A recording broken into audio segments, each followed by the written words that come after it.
ദൈവനാമം മഹത്വപ്പെടുമാറാകട്ടെ. പ്രിയ സഹോദരിമാരെ, ഇന്നലെ നമ്മൾ വചനത്തിന്റെ പ്രാധാന്യത്തെക്കുറിച്ച് കേട്ടുകൊണ്ടിരിക്കുകയായിരുന്നു. നമ്മൾ 4 കാര്യങ്ങൾ ശ്രദ്ധിക്കുവാനായിട്ട് ഇടയായിട്ട് തീർന്നു. വചനമില്ലാത്ത മായമില്ലാത്ത പാൽ കുടിച്ച് വളരേണ്ടത് ആവശ്യമാണ്. വചനം അത് നിന്റെ പാതയ്ക്ക് ദീപവും നിന്റെ കാലിന് ദീപവും പാതയ്ക്ക് പ്രകാശവുമാണെന്നുള്ളത് നമ്മൾ കണ്ടു കഴിഞ്ഞു. 3-മതായിട്ട് പാപം ചെയ്യാതിരിക്കുവാൻ വേണ്ടി അത് നമ്മുടെ ഹൃദയത്തിൽ സംഗ്രഹിക്കണമെന്ന് നമ്മൾ കണ്ടു. 4-മതായിട്ട് വചനം മൂർച്ചയുള്ള വാളാണെന്ന് നമുക്ക് കാണുവാനായിട്ട് സാധിച്ചു.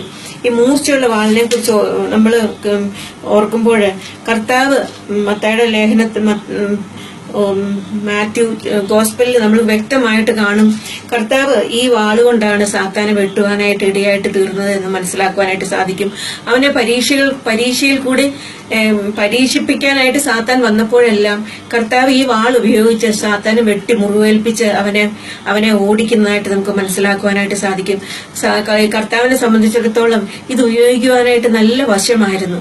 നമ്മുടെ ജീവിതത്തിലും ഈ വാൾ ഉപയോഗിക്കാൻ നമുക്ക് പഠിച്ചെങ്കിൽ മാത്രമേ, അത് നമുക്ക് അഭ്യാസം ഉണ്ടെങ്കിൽ മാത്രമേ ശത്രു വരുമ്പോൾ നമുക്ക് ശത്രുവിനെ വെട്ടി തോൽപ്പിക്കുവാനും നമുക്ക് ജയം നേടുവാനും സാധിക്കുകയുള്ളൂ. അപ്പൊ ഈ വാള് നമ്മുടെ കയ്യിൽ വേണം. ഈ വാൾ എന്താണ്? വചനമെന്ന മായമില്ല. വചനം ഇരുവായ്ത്തലയുള്ള വാളാണ്. ആ വചനം കൊണ്ട് നമ്മൾക്ക് ഈ ലോകത്തിൽ ജീവിക്കുവാനും മനുഷ്യരുടെ മുമ്പാകെ ജയജീവിതം നയിക്കുവാനായിട്ട് ദൈവം നമ്മൾക്ക് ഈ വചനം കൊണ്ട് സാധിക്കും. അതുകൊണ്ട് ഈ ഇരുവായ്ത്തലയുള്ള വാള് നമ്മൾക്ക് ഉപയോഗിക്കുവാനായിട്ട് നമ്മൾ പഠിച്ചിരിക്കേണ്ടത് ആവശ്യമാണ്. അതുപോലെ തന്നെ പ്രധാനപ്പെട്ട ഒരു കാര്യമാണ് ഈ വചനം. നമ്മൾ രാവിലെ എഴുന്നേൽക്കുമ്പോൾ സാധാരണ ചെയ്യാറുള്ളത്, നമ്മുടെ ജീവിതത്തിൽ നമ്മൾ എഴുന്നേറ്റ് വഴി എസ്പെഷ്യലി സ്കൂളിൽ പോവുകയും കോളേജിൽ പോവുകയും ഒക്കെ ചെയ്യുന്ന കുട്ടികളോടുള്ള ബന്ധത്തിൽ അവര് ഒരു 10 പ്രാവശ്യമെങ്കിലും അവരുടെ മുഖം ഒന്ന് കണ്ണാടിയിൽ നോക്കാതെ പോകത്തില്ല. കാരണം എന്താന്ന് വെച്ചാൽ മുഖത്ത് എന്തെങ്കിലും ഇരിക്കുന്നുണ്ടോ എന്ന് അറിയുന്നതിന് വേണ്ടിയും ചെളിയോ മറ്റോ എല്ലാം ഉണ്ടോ എന്ന് അറിയുന്നതിന് വേണ്ടിയും മറ്റുള്ളവരുടെ മുമ്പാകെ അവരുടെ മുഖം സുന്ദരമാണോ എന്ന് അറിയുന്നതിനും വേണ്ടിയാണ് ഈ 10 പ്രാവശ്യം കണ്ണാടിയിൽ നോക്കുന്നത്. ചിലര് ദിവസം മുഴുവനും കണ്ണാടിയുടെ മുമ്പിൽ നിരുന്ന് തന്നെത്താൻ അവരെ തന്നെ ഇത് ചെയ്യുന്നവരെ നമുക്ക് കാണുവാനായിട്ട് സാധിക്കും. അതുപോലെ തന്നെ ഒരു കണ്ണാടിയാണ് ദൈവത്തിന്റെ വചനം എന്നുള്ളത് നിങ്ങൾ ബൈബിൾ വായിക്കുമ്പോൾ നമുക്ക് മനസ്സിലാക്കുവാനായിട്ട് സാധിക്കും. യാക്കോബ് 1:22-23 കാണുന്നത്, എങ്കിലും വചനം കേൾക്കുക മാത്രം ചെയ്തുകൊണ്ട് തങ്ങളെ തന്നെ ചതിക്കാതെ അതിനെ ചെയ്യുന്നവരായി ഇരിപ്പിൻ. ഒരുത്തൻ വചനം കേൾക്കുന്നവനെങ്കിലും ചെയ്യാത്തവനാകിയാൽ അവൻ തന്റെ സ്വാഭാവിക മുഖം കണ്ണാടിയിൽ നോക്കുന്ന ആളോട് ഒക്കുന്നു. അവൻ തന്നെത്താൻ കണ്ട് പുറപ്പെട്ട് താൻ ഇന്ന രൂപം ആയിരുന്നു എന്ന് ഉടനെ മറന്നു പോകുന്നു. അപ്പോൾ ഇതൊരു കണ്ണാടിയാണെന്ന് ഇവിടെ നമുക്ക് മനസ്സിലാക്കുവാനായിട്ട് സാധിക്കും.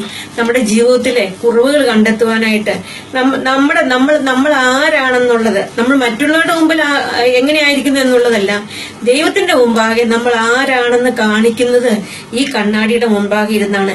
ഈ കണ്ണാടിയിൽ ശരിയായിട്ടൊന്ന് നോക്കിയാല് നമ്മുടെ മുഖത്ത്, നമ്മുടെ ദേഹത്ത്, നമ്മുടെ കൈകളില്, നമ്മുടെ കാലുകളില്, നമ്മുടെ ഹൃദയത്തിൽ പറ്റിയിരിക്കുന്നതായിട്ടുള്ള, നമ്മുടെ വായില്, ചെവിയിലൊക്കെ പറ്റിയിരിക്കുന്നതായിട്ടുള്ള ആ മുറിയെ പറ്റിയിരിക്കുന്നതായിട്ട് പാപങ്ങൾ കണ്ടുപിടിക്കാനായിട്ട് സാധിക്കും.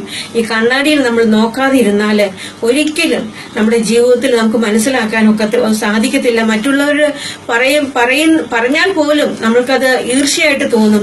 എന്നാൽ ഇത് ഈ ദൈവത്തിന്റെ സന്നിധിയിൽ ഇരുന്ന് ഈ കണ്ണാടിയിൽ ഒന്ന് നമ്മൾ നോക്കുകയാണെങ്കിൽ, കുഞ്ഞുങ്ങളെ ഞാൻ ഒന്നും കൂടെ പറയട്ടെ, നമ്മുടെ വായിലുള്ള ചെളികള്, നമ്മുടെ ചെവിയിൽ നമ്മൾ ചെവിയിൽ കേൾക്കുന്നതായിട്ടുള്ള പാപങ്ങള്, നമ്മുടെ കണ്ണുകൊണ്ട് നമ്മൾ കാണുന്ന പാപങ്ങള്, നമ്മുടെ കൈകൊണ്ട് നമ്മൾ ചെയ്യുന്ന പാപങ്ങള്, നമ്മുടെ കാലുകൊണ്ട് നമ്മൾ പോകേണ്ടാത്ത സ്ഥാനത്ത് പോകുന്നതായിട്ടുള്ള ആ നടപ്പ്, നമ്മുടെ ഹൃദയത്തിലെ നമ്മൾ സൂക്ഷിച്ചു വെച്ചിരിക്കുന്നതായിട്ടുള്ള അനേക മുറിയെ പറ്റിയിരിക്കുന്നതായിട്ടുള്ള പാപങ്ങള്, ചിന്തകള്, വിചാരങ്ങള്, ഇതെല്ലാം നമുക്ക് ഏതാണ് തെറ്റ്, ഏതാണ് ശരിയെന്ന് മനസ്സിലാക്കുവാനും അത് നമ്മുടെ ജീവിതത്തിൽ നിന്ന് മാറ്റിക്കളവാനും അത് നമ്മൾക്ക് സാധിക്കും. അതുകൊണ്ട് ഈ കണ്ണാടി നമ്മൾ ദിവസം പ്രതി പല പ്രാവശ്യം നമ്മുടെ ജീവിതത്തിൽ നോക്കി നമുക്ക് നമ്മുടെ തെറ്റുകളെ അതിൽ നിന്നും നമ്മുടെ മുറിയെ പറ്റുന്നതായിട്ടുള്ള തെറ്റുകളെ മാറ്റി നമ്മുടെ പാപങ്ങളെ ഒഴിച്ച് നമ്മൾ പ്രകാശമുള്ളവരായിട്ട് ജീവിക്കുവാനായിട്ട് ദൈവം ആഗ്രഹിക്കുന്നു.